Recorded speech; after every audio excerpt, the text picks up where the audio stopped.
राज्यात प्रधानमंत्री आवास योजना, पीएम जनमन या केंद्र पुरस्कृत तर रमाई आवास, शबरी आवास, आदिम आवास, पारधी आवास, अटल बांधकाम कामगार वसाहत, यशवंतराव चव्हाण मुक्त वसाहत, पुण्यश्लोक अहिल्यादेवी होळकर आवास, मोदी आवास तसेच धर्मवीर आनंद दिघे घरकुल या योजना राबवण्यात येत आहेत।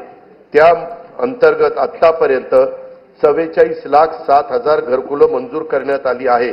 प्रधानमंत्री आवास योजना ग्रामीण टप्पा 2 अंतर्गत सन 2024-25 करता 20 लाख घरकुलांच्या उद्दिष्टापैकी सुमारे 18,38,000 घरकुलांना मंजुरी दिली असून 14,71,000 लाभार्थींना पहिल्या हप्त्यासाठी 2,200 कोटी रुपये वितरित करण्यात आले आहेत। ही योजना राबवण्यात महाराष्ट्र देशात प्रथम क्रमांकावर आहे।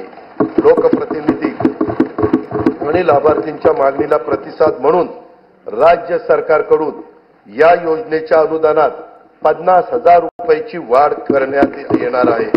या सर्व घरकुलांच्या छतावर सौर ऊर्जा संच देखील बसवले जाणार आहेत। प्रधानमंत्री आवास योजना शहरी 1 अंतर्गत 4,42,748 घरकुलं मंजूर असून त्यापैकी 2,08,304 घरकुलांचे बांधकाम हे पूर्ण झाले आहे। घरकुलांचे बांधकाम 31 डिसेंबर 2025 पर्यंत पूर्ण करण्यात येणार आहे। प्रधानमंत्री आवास योजना शहरी 2.0 अंतर्गत पुढील 5 वर्षासाठी 5 लाख घरकुलांचे उद्दिष्ट असून त्यासाठी 8,100 कोटी रुपयाचा निधी उपलब्ध करून देण्यात येणार आहे। नाविन्यपूर्ण बांधकाम, तंत्रज्ञानाचा वापर, हरित इमारती आणि सौर प्रणालीच्या वापरासाठी अधिकचे अनुदान देण्यात येणार आहे। पंतप्रधान सूर्यघर योजनेतून आतापर्यंत 1,30,000 घरगुती ग्राहकांनी 500 मेगावॅटपेक्षा जास्त क्षमतेचे छतावरचे सौर ऊर्जा संच स्थापित केले असून त्यांना आतापर्यंत 1,000 कोटी रुपयांपेक्षा जास्त अनुदानाचा लाभ देण्यात आला आहे। 0 ते 100 युनिट वीज वापरणाऱ्या सुमारे 1.5 कोटी वीज ग्राहकांना छतावरील सौर ऊर्जा संच खरेदीसाठी अनुदान देण्याची योजना राज्य सरकारकडून सुरू करण्यात येणार असून या योजनेमुळे येत्या काही काळात राज्यातील सुमारे 70% वीज ग्राहकांचे वीज बिल टप्प्याटप्प्याने शून्यावर येणार आहे। सातारा जिल्ह्यातील मान्याची वाडी व टेकवडी या गावांना सौरग्राम म्हणून घोषित केले असून त्यांच्यासह अन्य 8 गावांचे सौर ऊर्जेचे 100% विद्युतीकरण करण्यात येणार आहे। वैद्यकीय महाविद्यालय आणि आरोग्य संस्थांसह राज्यातील सर्व शासकीय कार्यालयामध्ये सौर विद्युत यंत्रणा स्थापित करण्यात येणार आहे। राज्यातील 52,500 रास्त दुकानांमधील ई-पॉस मशीन इलेक्ट्रॉनिक्स वजन काट्यांना जोडण्यात येत आहे। राष्ट्रीय अन्न सुरक्षा योजनेअंतर्गत सप्लाय चेन, ब्लॉक चेन तंत्रज्ञान वापरून स्वस्त धान्याची वाहतूक व वितरण प्रणाली अधिक पारदर्शक व कार्यक्षम करण्यात येणार आहे। जल जीवन मिशन योजनेअंतर्गत सुमारे 1,30,00,000 कुटुंबांना नळ जोडणी देण्यात आली असून सन 2025-26 मध्ये याकरता 3,939 कोटी रुपयाचा नियतव्यय प्रस्तावित आहे। गोदावरी खोरे पुनर्भरण व मराठवाडा ग्रीड हे महत्वाकांक्षी प्रकल्प आंतरराष्ट्रीय वित्तीय संस्थांच्या सहाय्याने राबवण्यात येणार आहेत। या प्रकल्पाची एकूण किंमत 37,668 कोटी रुपये आहे। स्वच्छ भारत अभियान ग्रामीण टप्पा 2 अंतर्गत घनकचरा, सांडपाणी व प्लास्टिक कचरा व्यवस्थापन, सार्वजनिक स्वच्छता संकुल तसेच घरगुती स्वच्छतागृहांची कामे हाती घेण्यात आली असून 2025-26 मध्ये त्याकरता 1,484 कोटी रुपयाचा नियतव्यय प्रस्तावित आहे। प्रत्येक व्यक्तीला त्याच्या घरापासून 5 किलोमीटर परिघात दर्जेदार प्राथमिक आरोग्य सेवा उपलब्ध व्हावी यासाठी विशेष कार्यक्रम हाती घेण्यात येणार आहे। आयुष्मान भारत प्रधानमंत्री जन आरोग्य योजनेची ओळखपत्रे कालबद्ध पद्धतीने वितरित करण्यात येणार असून महात्मा फुले जन आरोग्य योजने अंगीकृत रुग्णालयाच्या संख्येत आवश्यकतेनुसार वाढ करण्यात येणार आहे। ठाणे येथे 200 खाटांचे तर रत्नागिरी जिल्ह्यात 100 खाटांचे संदर्भ सेवा रुग्णालय आणि रायगड जिल्ह्यात 200 खाटांचे अतिविशेषोपचार रुग्णालय उभारण्यात येत आहे।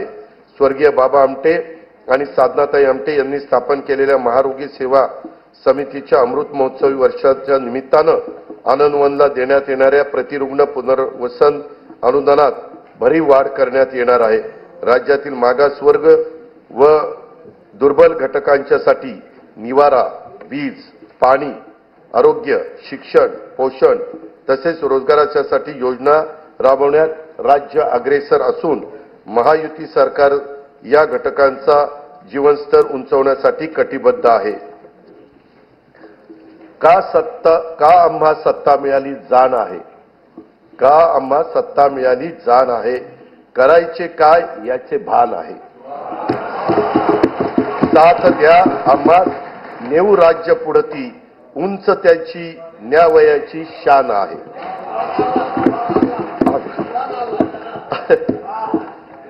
सुभानाला म्हणायचं नाही, ते शेरशायरीला म्हणायचं।